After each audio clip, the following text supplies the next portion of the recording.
Le Coran dit que les chrétiens et les musulmans ont le même Dieu. Coran 29, verset 46. Et ne discutez que de la meilleure façon avec les gens du livre, sauf ceux d'entre eux qui sont injustes. Et dites, nous croyons en ce qu'on a fait descendre vers nous et descendre vers vous, tandis que notre Dieu et votre Dieu est le même. Et c'est à lui que nous nous soumettons. Nous voyons dans ce verset qu'il est question de gens du livre. La dénomination gens du livre, dans le Coran, fait référence aux chrétiens et aux juifs. Voici un exemple coranique qui confirme que l'expression gens du livre parle des chrétiens. Je veux prouver que l'expression gens du livre parle des chrétiens car c'est essentiel pour mon argumentation.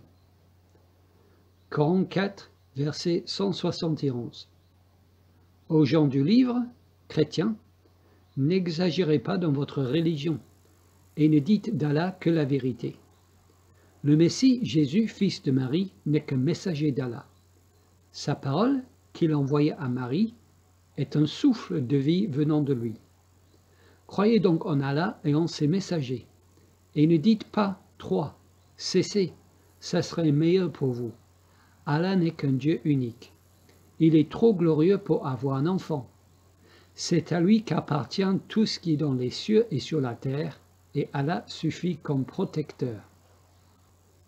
Dans ce verset, le mot chrétien a même été ajouté entre parenthèses par les traducteurs, tellement il est évident pour eux que ce passage parle aux chrétiens. Puisque ce verset est adressé aux gens du livre et qu'il essaie de réfuter la doctrine de la Trinité, on peut déduire que ce verset s'adresse exclusivement aux chrétiens, car les juifs ne croient pas en la Trinité. Dans ce verset donc, l'expression « gens du livre » se réfère exclusivement aux chrétiens. Donc, il est clair que dans le Coran, l'expression « gens du livre » désigne au minimum les chrétiens.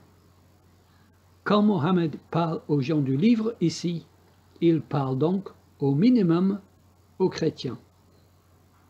Donc, nous voyons que Mohammed doit discuter de la meilleure façon avec des chrétiens et il doit dire ce qui suit dans ce verset aux chrétiens.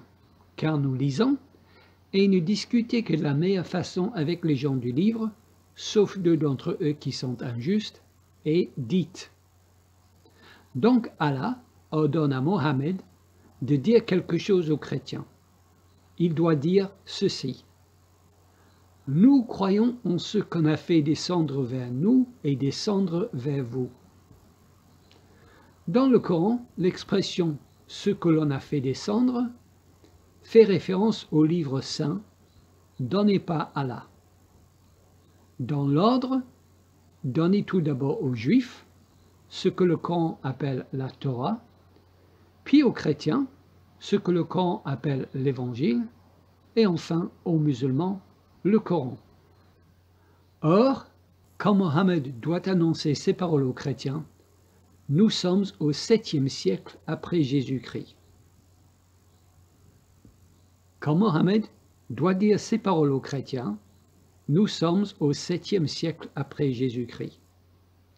Et au 7e siècle après Jésus-Christ, notre livre, le livre des gens du livre, c'est la Bible. Notre livre, le livre des gens du livre, c'est la Bible. Allah ordonne donc à Mohammed de dire qu'il croit en la Bible, car le livre des gens du livre, c'est la Bible.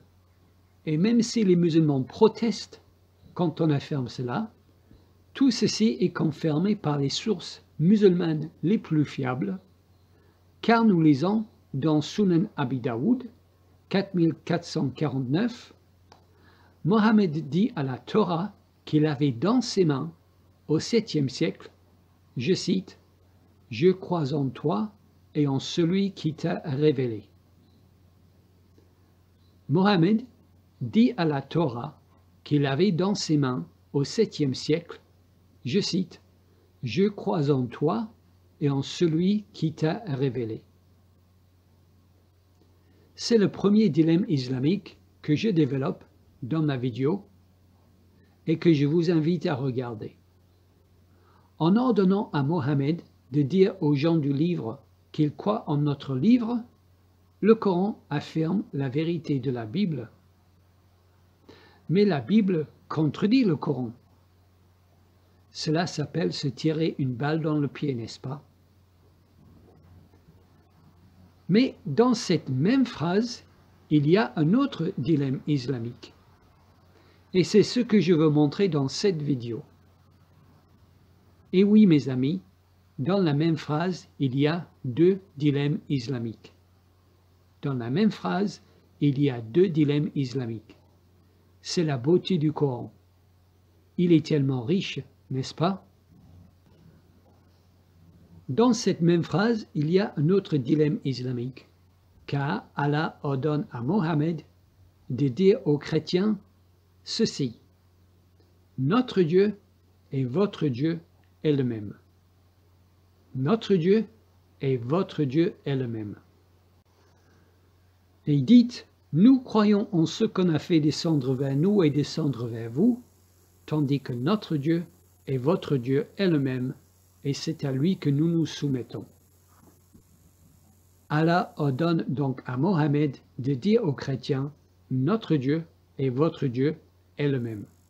Or, quand Mohammed dit votre Dieu et notre Dieu, cela ne signifie pas que Mohammed croit qu'il y a plusieurs dieux. L'expression votre Dieu signifie tout simplement le Dieu en qui vous croyez. Et quand Mohammed dit notre Dieu, cela signifie le Dieu en qui nous croyons. Or, je veux préciser ici ce qui devrait être évident, mais quand on a affaire à l'islam, c'est mieux de le dire. Ce sont les chrétiens qui définissent le Dieu en qui les chrétiens croient. Ce sont les chrétiens qui définissent le Dieu en qui les chrétiens croient. Nous verrons que cette précision est importante pour mon dilemme. Ce ne sont pas les musulmans qui définissent la théologie chrétienne. Les musulmans définissent la théologie musulmane et les chrétiens définissent la théologie chrétienne. Donc, ce sont les chrétiens qui définissent qui est leur Dieu et ce sont les chrétiens qui définissent la nature de leur Dieu. Ce sont les chrétiens qui définissent le Dieu en qui les chrétiens croient. Donc, Allah veut que Mohammed informe les chrétiens qu'il écoutait au 7e siècle que le Dieu en qui les chrétiens croient et le Dieu en qui les musulmans croient est le même Dieu. Allah veut que Mohammed informe les chrétiens qu'il écoutait au 7e siècle que le Dieu en qui les chrétiens croient et le Dieu en qui les musulmans croient est le même Dieu. Je paraphrase ce que Mohammed doit dire au 7e siècle. Nous, musulmans et chrétiens, nous pouvons discuter ensemble de la meilleure façon, car nous avons le même socle. Nous croyons au même livre et nous croyons au même Dieu.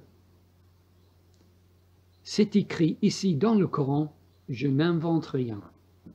Et ne discutez que de la meilleure façon avec les gens du livre, sauf ceux d'entre eux qui sont injustes, et dites, nous croyons en ce qu'on a fait descendre vers nous et descendre vers vous, tandis que notre Dieu et votre Dieu est le même, et c'est à lui que nous nous soumettons. Selon Allah donc, le Dieu en qui les chrétiens croient et le Dieu en qui les musulmans croient est le même Dieu. Tout ceci étant établi, je peux maintenant arriver au dilemme islamique. Je ne sais pas si Allah a bien réfléchi quand il a ordonné à Mohammed de dire aux chrétiens au 7e siècle « Notre Dieu et votre Dieu est le même ». Car si le Dieu en qui les chrétiens croient et le Dieu en qui les musulmans croient est le même Dieu, alors il en résulte nécessairement une de trois choses. Soit 1. Les chrétiens et les musulmans ont le même Dieu, et ce Dieu est une trinité. Les chrétiens et les musulmans ont le même Dieu, et ce Dieu est une trinité.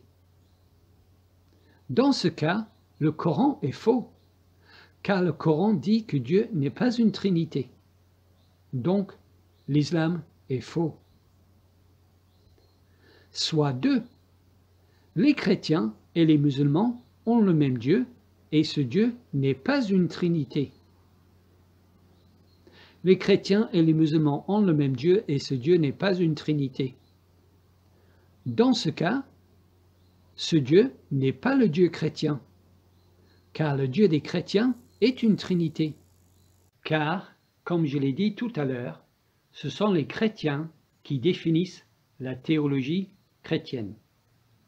Et le Dieu des chrétiens, au 7e siècle, comme Mohammed a dit ces paroles, était une trinité.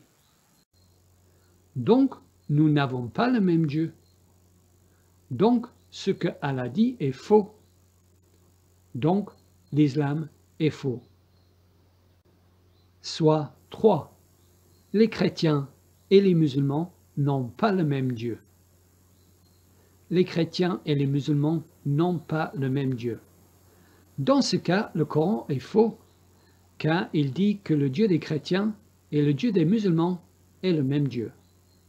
Donc, l'islam est faux.